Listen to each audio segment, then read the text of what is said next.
নমস্কাৰ এই মুহূৰ্তত আহি পৰিছে ৰাতিপুৱাৰ কেইবাটা গুৰুত্বপূৰ্ণ খবৰ অসমৰ লগতে ভাৰতৰ বিভিন্ন প্ৰান্তৰ পৰা এনে ধৰণৰ খবৰসমূহ নিতৌ চাবৰ কাৰণে চেনেলটো সাবস্ক্ৰাইব কৰি ভিডিঅ'টোত এটা লাইক কৰি দিব। জুবিন গাৰ্গক ছিংগাপুৰলৈ নি ভালকৈ কিয় ৰাখিব পৰা নাছিল শ্যামকানু মহন্তই? হয়, আমাৰ প্ৰথমটো খবৰে ৰাজ্যবাসীৰ বাবে এটা বহুতে গুৰুত্বপূৰ্ণ খবৰ। শ্যামকানু মহন্তক লৈ ৰাজ্যবাসীৰ প্ৰশ্ন। জুবিন গাৰ্গক ছিংগাপুৰলৈ লৈ গৈছিল, কিন্তু ভালকৈ কিয় ৰাখিব নোৱাৰিলে? লাখ লাখ জনতাই ৰাজপথত ওলাই আহিছে। শ্যামকানু মহন্তক ইতিমধ্যে গ্ৰেপ্তাৰ কৰাৰ দাবীৰে ৰাজ্যত তোলপাৰ লাগিছে।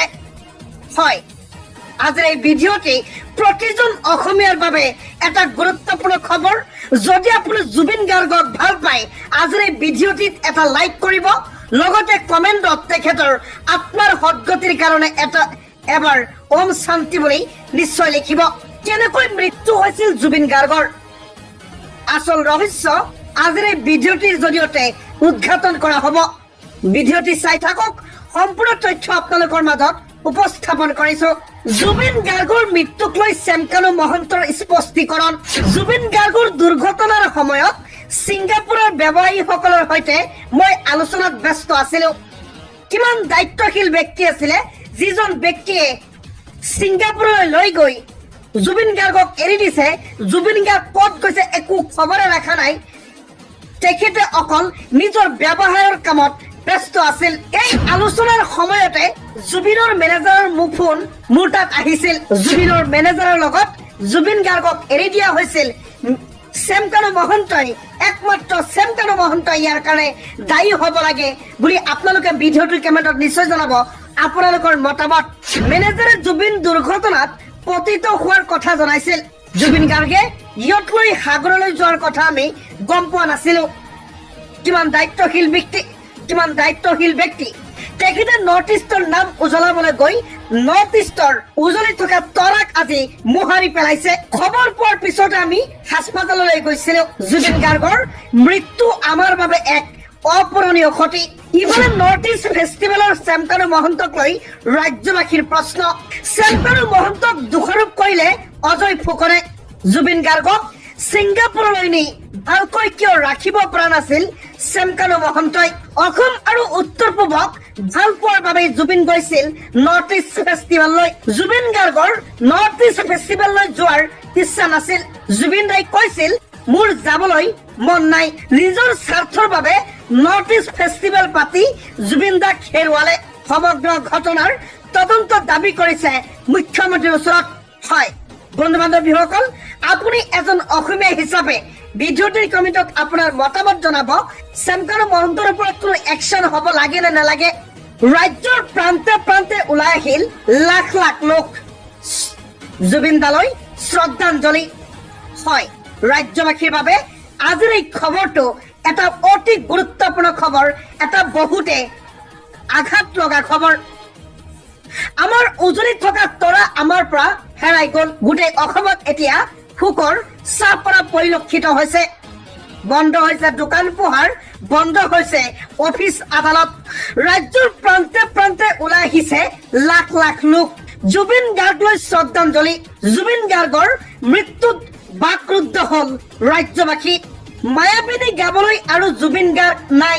ৰাজ্যৰ প্ৰান্তে প্ৰান্তে ওলাই আহিছে লাখ লাখ লোক। আধাৰ কাৰ্ডক লৈ ডাঙৰ সিদ্ধান্ত অসম চৰকাৰৰ।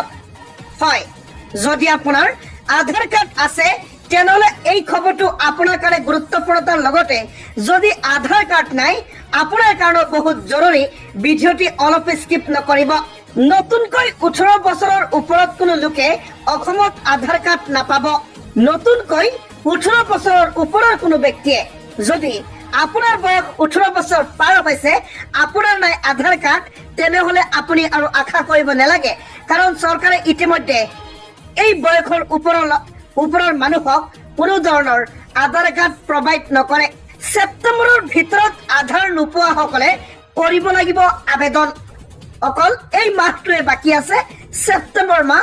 এই ছেপ্টেম্বৰ মাহ পাৰ হোৱাৰ পিছতে আপুনি আৰু আধাৰ কাৰ্ড নাপায়। ST SCৰ কাৰণে এবছৰৰ সময়সীমা বান্ধি দিছে অসম চৰকাৰে কেৱল জিলা আয়ুক্তইহে প্ৰদান কৰিব পাৰিব আধাৰ কাৰ্ড। জিলা আয়ুক্তই SB ফৰেনাৰ্ছ ট্ৰিবিউনেলৰ ৰিপৰ্ট ল'ব লাগিব। আধাৰৰ জৰিয়তে এতিয়াৰ পৰা কোনোৱে নাগৰিকত্ব ল'ব নোৱাৰে। আধাৰ কাৰ্ডক লৈ মুখ্যমন্ত্ৰী হিমন্ত বিশ্ব শৰ্মাৰ এই ডাঙৰ ঘোষণা। নতুনকৈ 18 বছৰৰ ওপৰত কোনো লোকে অসমত আৰু আধাৰ কাৰ্ড নাপাব। আৰক্ষীৰ বেহুৰ পৰাই ম্যাদ ৰক্ষক ইউনুছৰ গৰ্জন। চিষ্টেম হিলাই দিলো, ম্যাদ সমৰ্থন কৰি আহিছো আৰু কৰি যাম। হয়, ইউনুছ তামলীৰ পুলিচৰ বেহুৰ পৰাই ম্যাদ ৰক্ষণাবেক্ষণ দিয়াৰ এক হুংকাৰ প্ৰদান কৰিছে। লগতে তেখেতে মন্তব্য কৰিছে, চিষ্টেম আজি হিলাই দিছো, ম্যাদ সমৰ্থন কৰি আহিছো আৰু ম্যাদ সমৰ্থন কৰি যাম বুলি এই হুংকাৰ প্ৰদান কৰিছে ইউনুছ তামলীয়ে। জানক সবিশেষ ভিডিঅ'টি শেষলৈকে চাব। আৰক্ষীৰ বেহুৰ পৰাই ম্যাদ ৰক্ষক ইউনুছৰ গৰ্জন। চিষ্টেম হিলাই দিলো, চিষ্টেম হিলাই দিলো বুলি মন্তব্য ইউনুছ তামলী। ম্যাদ সমৰ্থন কৰি আহিছো আৰু কৰি যাম। সংখ্যালঘুৰ ওপৰত কৰা নিৰ্যাতনৰ বিৰুদ্ধে প্ৰতিবাদ কৰি যাম। বাঘ সেনা থমকি নলয়, বাঘ সেনা আগুৱাই যাব। ম্যাদ সমৰ্থন কৰি আহিছো আৰু ভৱিষ্যতেও ম্যাদ সমৰ্থন কৰি যাম। মই কোনো পধ্যে অনুতপ্ত হোৱা নাই। এইখন আমাৰ কাৰণে এক যুদ্ধ হয়। অনুষ্ঠিত হবলগীয়া ছমহীয়া পৰীক্ষা সন্তুষ্টিক্ৰিয়া সম্পূৰ্ণ নোহোৱা পৰ্যন্ত পৰীক্ষা পিছুৱাবলৈ নিৰ্দেশ বিদ্যালয় পৰিদৰ্শকক। এই কথা জনালে ৰাজ্যৰ শিক্ষামন্ত্ৰী ডক্টৰ ৰমেশ পেগুৱে। জুবিন গাৰ্গৰ আকস্মিক মৃত্যুৰ পিছতেই ৰমেশ পেগুৱে টুইট কৰি এই কথা সদৰি কৰিছে। আজি যিসমূহ পৰীক্ষা অনুষ্ঠিত হবলগীয়া কথা আছিল, সেইসমূহ পৰীক্ষা ইতিমধ্যে বাতিল কৰা হৈছে ৰাজ্যৰ শিক্ষা বিভাগৰ ফালৰ পৰা। জুবিন গাৰ্গৰ মৃত্যুৰ পিছতেই এই সিদ্ধান্ত গ্ৰহণ কৰা হৈছে। শিক্ষামন্ত্ৰী ডক্টৰ ৰমেশ পেগুৱে স্পষ্ট কৰে এই কথা। আজি অনুষ্ঠিত নহয় কোনো ধৰণৰ পৰীক্ষা।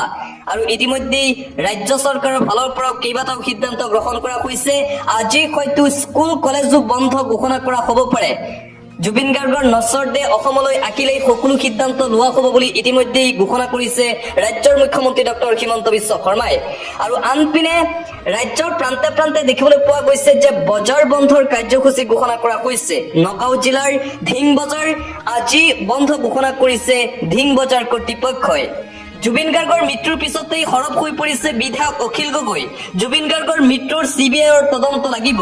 মই কাৰো নাম ল'ব বিচৰা নাই। জুবিনৰ মৃত্যু অসমীয়া জাতিৰ প্ৰতি কৰা অন্যায়, অসমীয়াৰ ওপৰত কোপ।